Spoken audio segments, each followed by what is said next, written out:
नमस्कार, स्वागत है आप सभी का संस्कृति आईएएस के YouTube प्लेटफॉर्म पर। मेरा नाम है शुभम और आज हम बात कर रहे हैं एक महत्वपूर्ण टॉपिक पर जो जुड़ा है राज्य मणिपुर से। मणिपुर में सैन्य बलों के पास अब विशेष शक्तियां नहीं रहेंगी। क्या कारण है प्रमुख जिसकी वजह से ये चर्चाओं का विषय बन गया है? प्रमुख कारण है जातीय हिंसा, जिसकी वजह से केंद्र और राज्य सरकार, कहने का मतलब मणिपुर, दोनों ही पूर्वोत्तर राज्यों में सशस्त्र बल अधिनियम के दायरे को लेकर समीक्षा कर रहे हैं। हमने जाना साल 2023 में जिस प्रकार मेतेई और कुकी ट्राइब में हिंसा बढ़ी है और जातीय हिंसा बढ़ी है, इससे कई लोगों की मृत्यु भी हुई है। इसी के साथ हमें प्राइवेट प्लस गवर्नमेंट दोनों ही प्रॉपर्टीज का नुकसान भी देखने के लिए मिला है। अगर हम समझें कुछ प्रमुख बिंदुओं के साथ, तो मणिपुर के अंदर जो AFSPA है, इसका जो बढ़ाया गया 6 माह का समय था, वे अब 30 सितंबर को खत्म हो रहा है। इसी के साथ AFSPA के अंतर्गत क्षेत्र को शामिल करने के मुद्दों को लेकर केंद्र का अलग विचार है और राज्य का अलग विचार है, यानी कि दोनों का थॉट प्रोसेस अलग अलग है। यही हम सुरक्षा स्थिति को अगर देखते हैं तो कुछ सुधार के कारण, यानी कि इस सुधारों के कारण जो वर्ष 2022 से धीरे धीरे घाटी वाले क्षेत्रों से अधिनियम को वापस ले लिया गया है। यही अगर हम समझे वर्तमान को लेकर, इम्फाल के अंतर्गत आने वाले जो 19 पुलिस स्टेशन है, जो एरिया इसके अंतर्गत आ रहा है, और जो पड़ोसी राज्य असम के साथ सीमा साझा हो रही है, उसके एक क्षेत्र को छोड़ के पूरे मणिपुर के अंदर ये लागू है। मणिपुर के सभी पहाड़ी जिलों में अशांत क्षेत्र का दर्जा जारी है। अच्छा, वर्ष 2004 को समझते हैं तो वर्ष 2004 में इम्फाल नगर पालिका क्षेत्र से अधिनियम के प्रावधानों को वापस ले लिया गया था। वहीं साल 2023 को समझें तो साल 2023 के अंदर जो जातीय हिंसा हुई मेतेई ट्राइब और कुकी ट्राइब को लेकर, इससे 237 लोगों की मृत्यु भी हुई।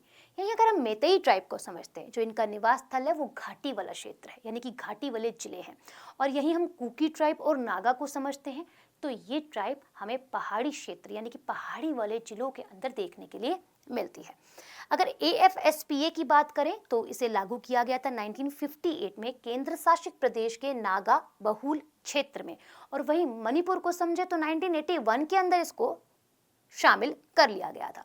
अच्छा, राज्य में जिस प्रकार से जातीय हिंसा बढ़ रही है, तो उसके बाद पहाड़ी क्षेत्र में अशांत क्षेत्र अधिसूचना को 2 बार बढ़ाया भी गया है, जिसमें 30 सितंबर 2023 और 30 मार्च 2024 शामिल है। अच्छा, अगर हम समझे मणिपुर में AFSPA के विस्तार के तर्क को, देखिए केंद्र का अलग विचार है, राज्य का अलग विचार है। अगर हम केंद्र के थॉट्स को समझते हैं तो क्या है कि राज्य के अंदर हथियार बंद लोगों की जो संख्या है वो काफी बढ़ रही है तेजी से, जो एक चिंता का विषय बन गया है। जबरन वसूली करी जा रही है, इवन अपहरण के केसेस भी हमें देखने के लिए मिल रहे हैं। घाटी के जिलों में AFSPA के अभाव के कारण सशस्त्र बल जो है उनका काम करना सुचारू रूप से काफी ज्यादा मुश्किल हो गया है। और यही अगर हम समझे पिछले साल 3 मई से अब तक को लेकर, तो पुलिस शस्त्र गारों से करीबन 6000 से ज्यादा हथियार लूटे जा चुके हैं, है ना। चोरी भी हमें यहाँ पर देखने के लिए मिल रही है। इवन अगर हम बात करें अलग अलग समय पर अलग अलग ऑपरेशन चलाए गए हैं, तो विभिन्न ऑपरेशनों में 2681 हथियार बरामद भी हुए हैं। यही अगर समझे 1200 हथियार सिर्फ और सिर्फ पुलिस शस्त्र गारों से लूटे गए हैं। इसी को अगर हम समझते हैं जो बरामद किए गए हथियार हैं, इससे ये जरूर पता चलता है कि ये हथियार भारत के अंदर तो नहीं, बट भारत के बाहर से भारत के अंदर आ रहे हैं और मणिपुर में देखने के लिए मिल रहे हैं। केंद्रीय गृह मंत्रालय के अकॉर्डिंग अगर हम उसके कुछ आंकड़ों को समझें तो यहाँ पे अलग अलग प्रकार से अलग अलग फिगर्स में हमें केसेस देखने के लिए मिले। जैसे हम समझें 1 जनवरी से लेकर 31 जुलाई तक मणिपुर के अंदर 136 सुरक्षा संबंधित घटनाएं दर्ज करी गई है। ये तो वही है जो केवल दर्ज करी गई है, बाकी जो दर्ज नहीं करी गई उनका नंबर और भी हो सकता है। 57 अपहरण की घटनाएं दर्ज करी गई हैं, जबकि 205 उग्रवादियों को गिरफ्तार भी करा गया है। तो ये सारी चीजें हमें देखने के लिए मिली है। अच्छा, मणिपुर में AFSPA को हटाने के तर्क को समझ लेते हैं एक बारी। तो अगर मणिपुर सरकार के अकॉर्डिंग समझे, क्योंकि केंद्र के अकॉर्डिंग हमने समझा, अब सरकार के अकॉर्डिंग समझ लेते हैं, तो राज्य की स्थिति 1990 के दशक जैसी अब नहीं है जैसे वे पहले हुआ करती थी। अब ऐसा नहीं है। जबरन वसूली और अपहरण की घटनाओं को नियंत्रित किया जा रहा है धीरे धीरे। इस मामले में पुलिस सक्रिय है और गिरफ्तारी भी कर रही है। तो पिछले 16 माहों में अगर हम समझे, पिछले 16 मंथ में राज्य में 533 गिरफ्तारियां भी हुई है, यानी कि 533 गिरफ्तारियां भी देखने के लिए मिली है। क्या है सशस्त्र बल विशेष शक्तियां अधिनियम, इसको समझ लेते हैं।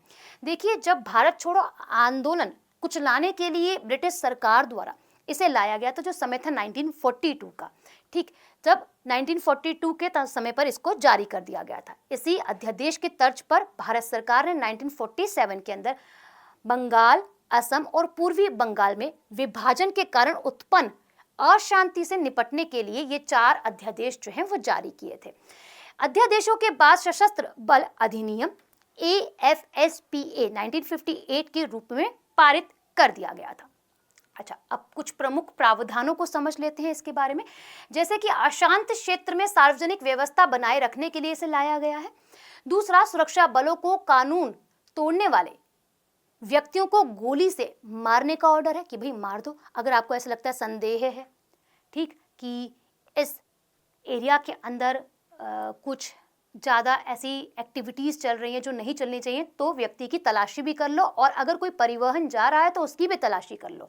यदि व्यक्ति की मौत जवाबदेही गोली चलाने वाले या फिर गोली चलाने का आदेश देने वाले अधिकार की नहीं है।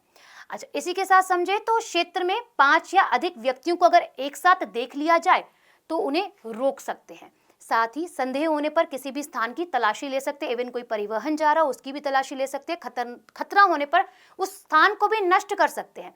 अच्छा, किसी भी व्यक्ति को बिना किसी वारंट के गिरफ्तार भी कर सकते हैं। हथियार ले जाने का संदेह होने पर किसी भी वाहन को रोककर उसकी तलाशी भी ले सकते हैं। अब अशांत क्षेत्र को समझ लेते हैं। जैसे कि किसी भी राज्य के राज्यपाल या फिर केंद्र सरकार के राज्यों या संघ शासित प्रदेशों में या फिर क्षेत्रों के मामलों में यह लगे कि कोई जगह ऐसी है जहां खतरा है या फिर वे अशांत है, तो किसी भी सिविल अधिकारी के सहयोग के लिए सैन्य बलों का प्रयोग आवश्यक है। इसी के साथ राज्यपाल या फिर केंद्र सरकार सरकारी राजपत्रों में अधिसूचना जारी कर उस राज्य या फिर संघ शासित क्षेत्र को, उसके किसी क्षेत्र को अशांत क्षेत्र घोषित कर सकती है। यानी कि पर्टिकुलर किसी भी क्षेत्र में उनको ऐसी अगर कोई एक्टिविटी देखने के लिए मिल रही है तो उसे अशांत क्षेत्र घोषित कर सकती है। केंद्रीय सुरक्षा बलों को भी तैनात कर सकती है। अच्छा, धार्मिक, अगर हम यहाँ पे समझते हैं क्या है भाई, कोई मतभेद चल रहा है, चाहे वो सामूहिक तौर पर है, चाहे वो क्षेत्रीय तौर पर है, चाहे वो भाषा पे है, नस्ल पर है, तो यहाँ पर चलते जो विवाद हैं उसमें राज्यपाल या फिर केंद्र सरकार किसी राज्य को अशांत घोषित कर सकती है। राज्य सरकार सुझाव को अगर हम समझे तो अधिनियम को लागू किया जाना चाहिए अथवा नहीं, सुझाव को मानना चाहिए या फिर नहीं, ये सारी शक्तियां राज्यपाल अथवा केंद्र सरकार के पास में रहती है जो इस प्रकार की एक्टिविटीज हैं। अच्छा, अगर हम इसके पक्ष में तर्क को समझे तो क्या क्या फैक्ट्स हमें देखने के लिए मिलते हैं कि AFSPA केवल उस क्षेत्र में लागू है जहां सामान्य कानून असाधारण स्थिति से निपटने के लिए अपर्याप्त है। अच्छा, अब क्या होता है, यह तब लागू होता है जब कहीं आपको आतंकवादियों जैसी एक्टिविटी देखने के लिए मिले या फिर उससे निपटने के लिए पुलिस बल जो है वो असक्षम है। देश की क्षेत्रीय अखंडता को बनाए रखने के लिए सेना का प्रयोग करना अनिवार्य है। यानी कि नॉर्मल हम यहाँ पे सेना का इस्तेमाल जो है वे कर लेते हैं। देशी और विदेशी आतंकवादियों से निपटने के लिए सेना को विशेष शक्तियों की आवश्यकता होती है। अच्छा, अब समझ लेते हैं इसके विरोध में तर्कों को कि विरोध में क्या क्या फैक्ट्स हैं। तो मानवाधिकारियों की रक्षा और उन्हें बनाए रखने के लिए विफल रहा। इसी के साथ साल 2004 में असम राइफल में सैनिकों द्वारा हिरासत में थांग जाम मनोरमा का बलात्कार और हत्या यानी कि रेप एंड मर्डर केस है। इसी के साथ सशस्त्र बलों में केवल संदेह के आधार पर गोली मारने का अधिकार है जो जीवन के मौलिक अधिकारों का उल्लंघन कर रहा है कि आपको अगर शक है, संदेह, आपने गोली मार दी व्यक्ति को, तो लाइफ का क्या होगा। अच्छा, मनमानी गिरफ्तारी और हिरासत की शक्तियां अनुच्छेद 22 में निहित गिरफ्तारी और हिरासत के खिलाफ संरक्षण के मौलिक अधिकारों के विरुद्ध है। सशस्त्र बलों की प्रतिरक्षा सुरक्षा बलों के विरुद्ध कोई भी अभियोजना वाद या अन्य कानूनी कार्यवाही केंद्र सरकार की पूर्व मंजूरी के बिना नहीं हो सकती है। अच्छा, इसी के साथ अगर हम समझें, इसमें सशस्त्र बलों को कभी कभी अनुचित निर्णय लेने की सुविधा देखने के लिए मिलती है। अच्छा, अगर हम बात करें साल 2005 की, तो सुप्रीम कोर्ट के पूर्व जस्टिस बीपी जीवन रेड्डी की अध्यक्षता वाली समिति AFSPA को खत्म करने की सिफारिश भी करी गई है।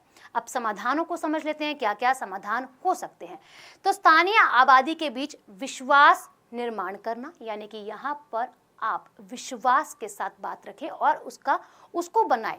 इसी के साथ मौजूदा मामलों को तेजी से सुलझाना चाहिए। जो भी करंट मामले चल रहे हैं उसको जल्दी से निपटा दिया जाए। मानवाधिकारों का उल्लंघन के आरोप से निपटने के लिए एक पारदर्शी प्रक्रिया होनी चाहिए, कि ट्रांसपेरेंसी प्रोसेस होना चाहिए। इसी के साथ AFSPA को पूरे राज्य में लागू करने के बजाय केवल कुछ अशांत क्षेत्रों में तक ही सीमित रखना चाहिए। यानी कि अब यहाँ पर क्या बात करेंगे, पूरे राज्य में ऐसी कोई रिक्वायरमेंट नहीं है, आप वहीं लागू करें जहाँ पे अशांत कंडीशन आपको देखने के लिए मिल रही है, जहां पर कंट्रोल नहीं करी जा रही पुलिसकर्मियों द्वारा। अच्छा, एक सवाल आप सभी के लिए कमेंट सेक्शन में मेंशन कीजिएगा। मिलते हैं आप सभी से नेक्स्ट वीडियो में।